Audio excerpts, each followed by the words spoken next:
Eu tava aqui relendo One Piece e chegou nesse momento aqui em que o Rei dos Mares, ele aparece e engole o Riguma, mata ele.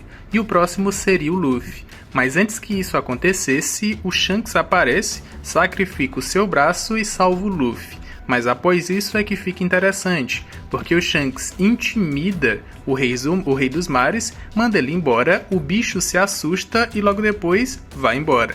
Esse aqui, indiscutivelmente, é o primeiro momento em que o Haki do Rei é usado em One Piece, ou a primeira vez que o Haki, no geral, é usado em One Piece. Aí vem a questão, em que momento cada Haki apareceu? Esse aqui foi o Haki do Rei a primeira vez que ele apareceu. A gente vai ver o da observação e o do armamento também.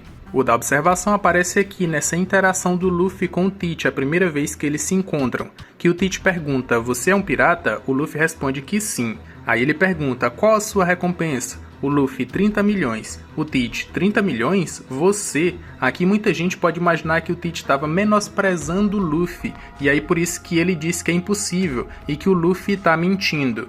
Como todo mundo estava menosprezando o Luffy por ter uma recompensa de 30 milhões. Mas é exatamente o oposto disso. Se vocês forem olhar no volume 25 de One Piece oficial da Panini, vocês vão ver essa tradução aqui.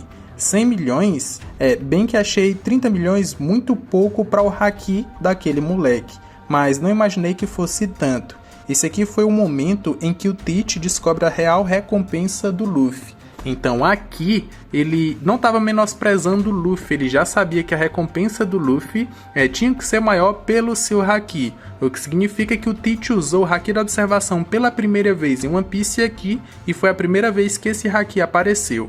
Agora com o Haki do armamento nós temos esse momento aqui onde o Zoro está no limiar entre a vida e a morte na sua batalha contra o Mr. One, e ele começa a ouvir o sopro das coisas. Aí ele lembra de um dos ensinamentos do seu mestre Koshiro, que fala assim, escute, nesse mundo há espadachins que não podem cortar através de nada. E no anime ele dá o exemplo de não cortar um papel. Após isso, o Zoro descobre que o não cortar nada significa cortar o aço, e no final ele vence a batalha cortando exatamente o aço. Aqui o Zoro usou o Haki do armamento, ou o princípio do Haki do armamento, para conseguir vencer o Mr. One.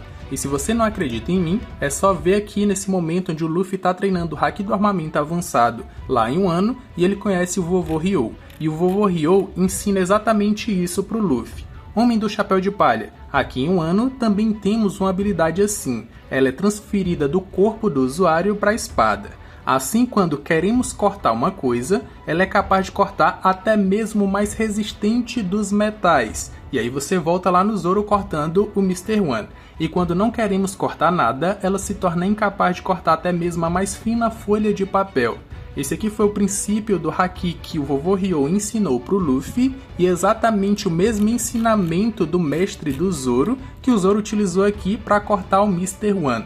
Em One Piece a gente não tem uma técnica para cortar metais. E o que a gente tem para atingir o corpo real de um usuário de Akuma no Mi é o Haki. E nesse momento o Zoro usou o Haki do armamento pela primeira vez. E se vocês quiserem saber mais curiosidades de One Piece, só me seguir aqui que eu vou postar mais vídeos comentando curiosidades que vocês vão gostar.